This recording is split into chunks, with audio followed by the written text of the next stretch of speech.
भारत में हम लोग इक्वालिटी की बात करते हैं, सशक्तिकरण की बात करते हैं, लेकिन जब भी इक्वालिटी की बात होती है तो सिर्फ एक तरफा बात होती है, महिला सशक्तिकरण की बात होती है। लेकिन इसका एक दूसरा पहलू भी है। दूसरा पहलू ये है कि भारत में बहुत सारे मुद्दे ऐसे हैं जो पुरुषों से रिलेटेड हैं। भारत में हर 5 मिनट में एक पुरुष आत्महत्या करता है, और इन आत्महत्याओं की जो सबसे बड़ी वजह है वो है फैमिली प्रॉब्लम, डोमेस्टिक इश्यूज। तो जब हमने इन इश्यूज़ के बारे में जानना शुरू किया तो हमने देखा कि बहुत सारे ऐसे पुरुष हैं जो डोमेस्टिक वायलेंस के विक्टिम हैं, लेकिन उनके लिए कोई कानून नहीं है। बहुत सारे पुरुष हैं जो यौन उत्पीड़न के विक्टिम हैं, लेकिन उनके लिए कोई कानून नहीं है। Sexual harassment at work place में जो सेक्सुअल हरासमेंट होती है उसके विक्टिम पुरुष हैं, उनके लिए कोई कानून नहीं है। तो जब एक पुरुष विक्टिम होता है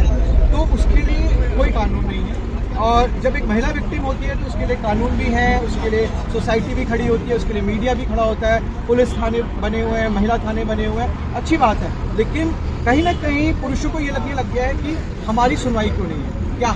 क्या हमारे कोई फंडामेंटल राइट्स नहीं है, क्या जो कॉन्स्टिट्यूशन है, हमारा जो भारत का कॉन्स्टिट्यूशन है वो आर्टिकल 14 में बोलता है कि equal protection by law. So her citizen के लिए बराबर का प्रोटेक्शन होना चाहिए बाय लॉ, और हमारा कॉन्स्टिट्यूशन बोलता है no discrimination on the basis of caste, creed and gender. मतलब जेंडर के बेसिस पे आप कोई डिस्क्रिमिनेशन नहीं करेंगे। लेकिन जब कानून की बात आती है तो हम लोग ये सारा जो कॉन्स्टिट्यूशन हमें सिखाता है उन सबको भूल जाते हैं और हम कानून बनाते हैं जो कि जेंडर न्यूट्रल नहीं है। दूसरे देशों में हम देखते हैं जो कानून है वो जेंडर न्यूट्रल है, तो कानूनों का जेंडर न्यूट्रल होना बहुत ज़रूरी है। दूसरी बात ये,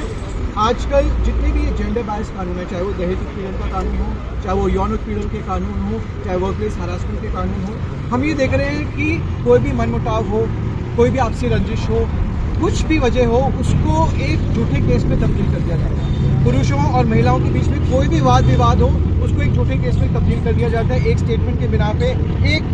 निर्दोष पुरुष के अगेंस्ट कंप्लेंट करके उसको थाने में घसीट दिया जाता है, उसको जेल में बंद कर दिया जाता है, उसको सालों साल कोर्ट कचहरी में जाकर लड़ना पड़ता है, और उसके बाद पता लगता है कि वो निर्दोष था लेकिन वो सब कुछ खो चुका होता है। और ऐसी